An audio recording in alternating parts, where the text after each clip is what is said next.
They dropped their programs when the dean said it. And now, our youngest billionaire graduate, Valeria Tran. The room exploded. I didn't look at them.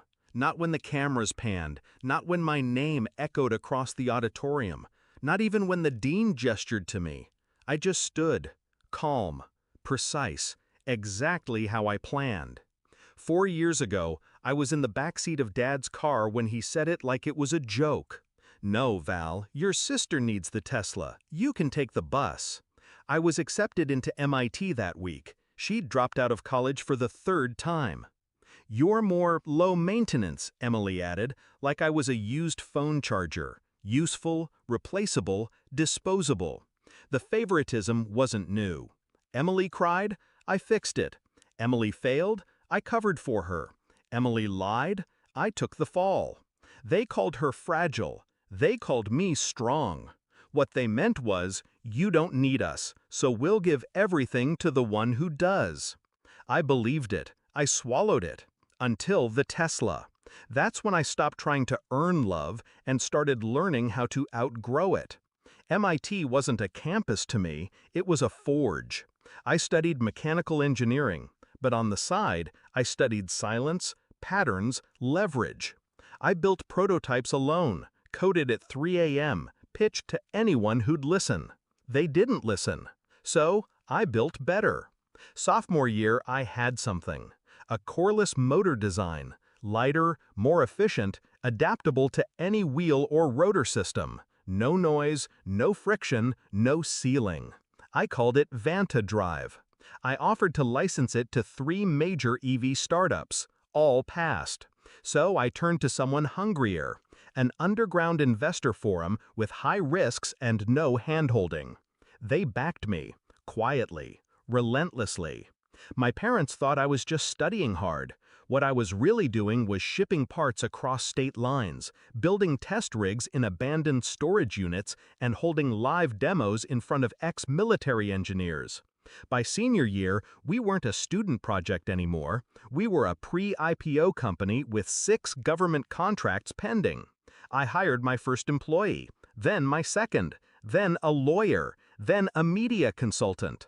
A month before graduation, Mom called. "Emily's getting married, and we need help covering the wedding. Just $15,000 or so. You make a little money with your side work, right?" I was silent. She kept talking. "You wouldn't want your sister to start her marriage off in debt, would you?" I said no. Politely, calmly, clearly. She cried. Dad texted, "You're not family when you act like this." I screenshotted it, saved it. Not for revenge, just documentation. I never invited them to graduation. The school did. They showed up in pastel suits like they'd raised me, like they hadn't sold off my college fund to refinance Emily's yoga studio that failed in 4 months.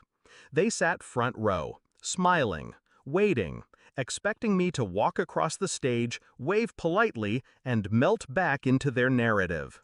Instead, the dean cleared his throat and said, "And now, our youngest billionaire graduate, Valeria Tran, CEO and founder of Vanta Technologies."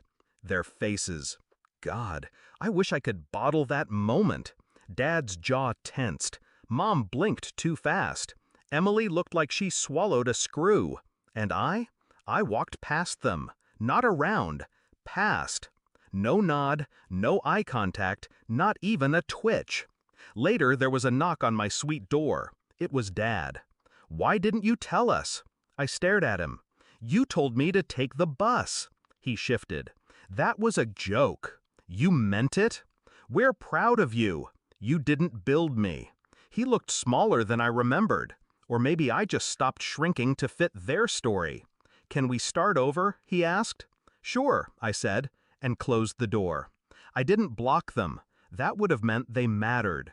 Instead, I let them watch. From a distance, as I turned Vanta into the standard for next-gen military transport. As my TED Talk hit 10 million views.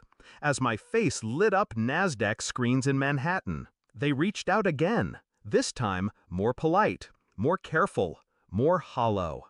I didn't reply. Let them sit in the silence they made. Emily's Tesla? Repossessed last month. Her husband left her. Her yoga rebrand flopped. She messaged me. I know we were never close, but I'm trying to start fresh. Can we talk? I left it on read. Not out of cruelty, out of closure. She can take the bus.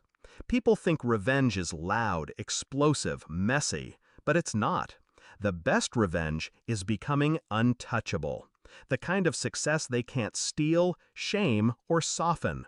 I don't want their praise. I just want peace. And I bought it. With silence, strategy, and every single step they thought I couldn't take.